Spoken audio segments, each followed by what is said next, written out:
మోకాళ్ళ నొప్పులు, disc problems లాంటి అన్ని సమస్యలకు సంప్రదించండి Homeocare international world class homeopathy 9001175550.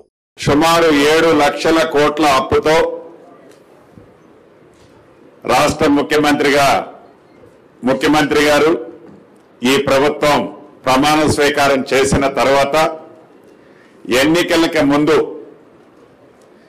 ఏవైతే పేదోడి ప్రభుత్వం వస్తే రైతన్నలకి ప్రతి ఒక్క తెలంగాణ బిడ్డకి హామీలు ఏవైతే ఇచ్చారో ఆ ఇచ్చిన హామీలని అప్పులు సాకు చూపించి తప్పుకోవాలని కానీ ఇంకొక వంక చూపించి ఇచ్చిన మాటకి వెనకడుగు వేయాలని కానీ ఈ ప్రభుత్వం యొక్క ఉద్దేశం ఏనాడు లేదు.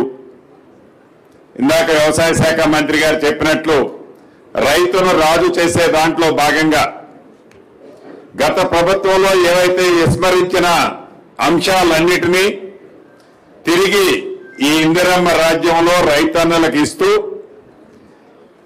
ఆనాటి చేసిన పెద్దల అప్పుని కడుతూ సంక్షేమ కార్యక్రమాలతో పాటు అభివృద్ధి కార్యక్రమాలను కూడా ముందంజలో నడిపించే దాంట్లో భాగంగా ఈ ప్రభుత్వం 4 గోడల మధ్య నిర్ణయాలు తీసుకోకుండా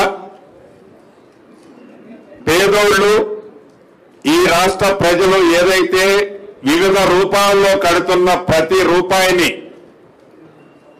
ఉపయోగపడే విధమైన నిర్ణయాలు తీసుకునే దాంట్లో కేబినెట్ మంత్రులుగానో ముఖ్యమంత్రులుగానో ఎమ్మెల్యేలుగానో ఎమ్మెల్సీలుగానో మేమే పాలు పంచుకోకుండా మీ అందరి ఆలోచనలకు అనుగుణంగా ప్రతి నిర్ణయాన్ని తీసుకునే దాంట్లో భాగమే ఇది 4వ మీటింగు.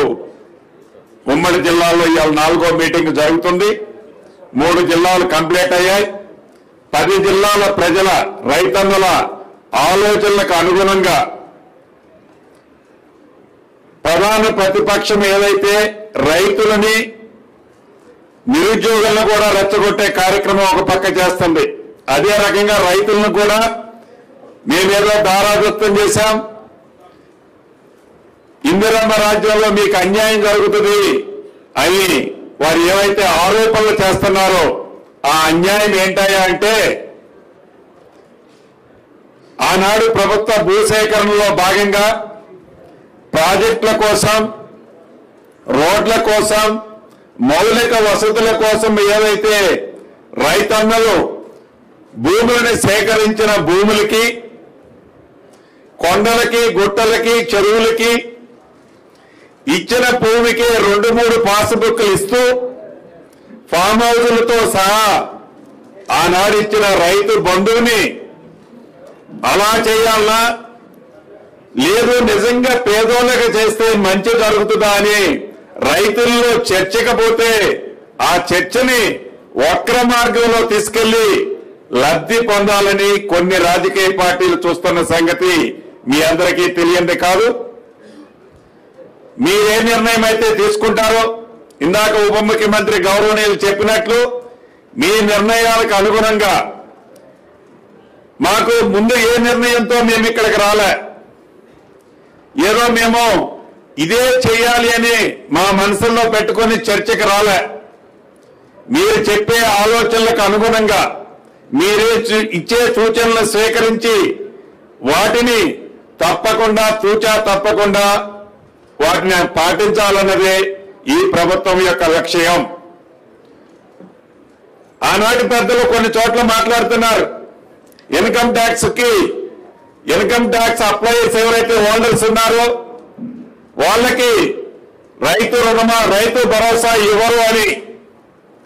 రైతులు ఎవరైతే ఉన్నారో వారు లోన్లు తీసుకోవడం కోసమో, వాళ్ళ పిల్లల్ని విదేశాల్లో పంపించడం కోసమో, ఇతరత్ర కొన్ని కారణాల చేత ఎవరైతే పాన్ కార్డు ఉన్న రైతులు, పాన్ కార్డు అంటే ఇన్కమ్ ట్యాక్స్ కి సంబంధించిన కార్డు ఉన్న రైతులు, వ్యవసాయం మీద ఎవరైతే ఇన్కమ్ వస్తుందో ఆ ఇన్కానికి ఇన్కమ్ ట్యాక్స్ ఎవరు ఏ రైతన్నా కట్టడం, అటువంటి కార్డు ఉన్న వాళ్ళకు కూడా ఈ ప్రభుత్వం వంక చూపి రైతు భరోసాని ఇవ్వకుండా చూస్తున్నది అని ఒక ఆరోపణ చేస్తుంది ఆనాటి ముఖ్య నాయకులు కానీ ఈ ప్రభుత్వానికి అటువంటి ఆలోచన లేదు.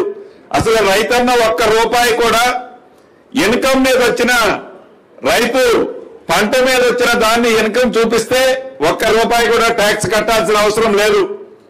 అటువంటి వాళ్ళకి రైతు భరోసా ఈ ప్రభుత్వం ఇచ్చే దాంట్లో ఒక్క అడుగు కూడా వెనక్కి వేయదు. ఏదైతే రైతు ఇన్కమ్ ట్యాక్స్ అప్లై చేసిన పెద్దలు కొంతమంది ఫామ్ హౌస్లో నాకు 200 కోట్లు వచ్చినాయి 200 కోట్లు వచ్చినాయి అని లెక్కలు చూపించి ఆ లెక్కలకి ట్యాక్స్ కడుతున్న అటువంటి పెద్ద మనుషులకు మట్టుకు రైతు భరోసా ఇవ్వాలా వద్దా అనేది మీరు నిర్ణయించండి. మీరు ఏది నిర్ణయిస్తే ఈ ప్రభుత్వం తూచా తప్పకుండా ఆ మార్గాలనే ఆచరిస్తుందని మనస్ఫూర్తిగా మీ అందరికీ తెలుపుతూ మరొకసారి మీకు కృతజ్ఞతలు తెలుపుతూ సెలవు తీసుకుంటున్నాను. మరిన్ని వీడియోస్ కోసం ఛానల్ ని సబ్స్క్రైబ్ చేయండి. లేటెస్ట్ అప్డేట్స్ కోసం వాట్సాప్ ఛానల్ ని ఫాలో చేయండి. అండ్ లింక్ డిస్క్రిప్షన్ లో ఉంది.